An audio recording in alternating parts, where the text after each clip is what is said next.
Hello, I am David Komline, and I am the Associate Professor of Church History here at Western Theological Seminary.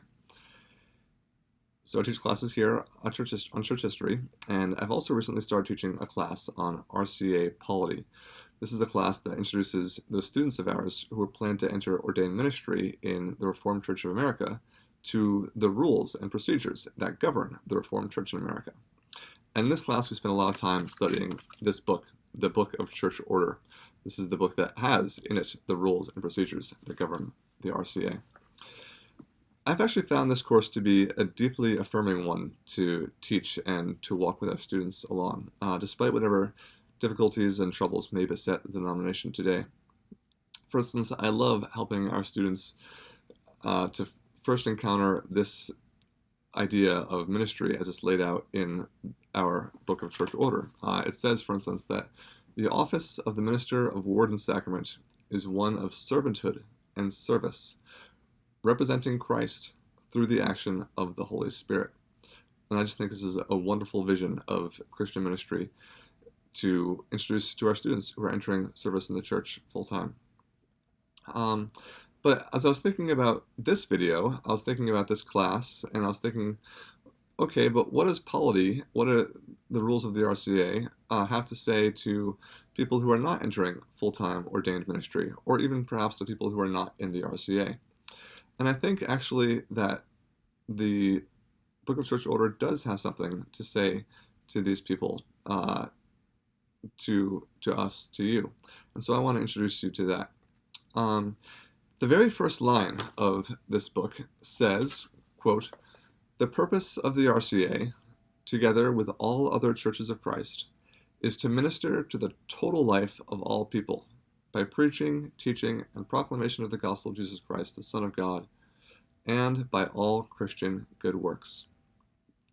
And there are three things about this first line, this purpose of the RCA, that I want to call our attention to.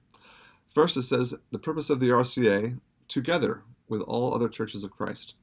So this isn't the purpose of a particular office in the RCA, of a particular person in the RCA, of a pastor, of a deacon.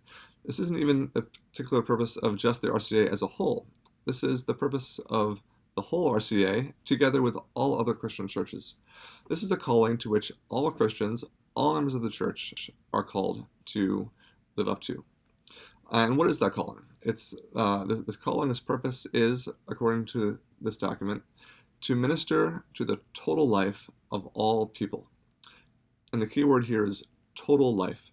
We're called to minister not simply to the intellect, not simply to try to convince people of something, not simply to the heart, not simply to try to make people feel something, not simply to people's physical bodies. We're called not simply to give people food and shelter, for instance. Rather, we're called to do all of these things. We're called to minister to the total life of all people. And how are we called to do this? We are all called to minister to the total life of all people by preaching and teaching and proclamation of the gospel of Jesus Christ, the Son of God, and by all Christian good works. We're called to do these things in word and in deed, by action and by speech. We are all called in some way to talk about, to tell, to speak the good news, to preach, to teach, to proclaim the gospel of Jesus Christ. And we're also called to do those things, to act them out through all Christian good works.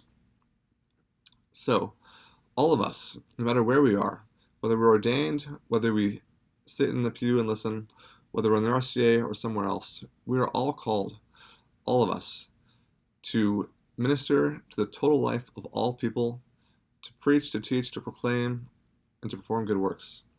So go, minister, teach, proclaim, perform, serve God and His church.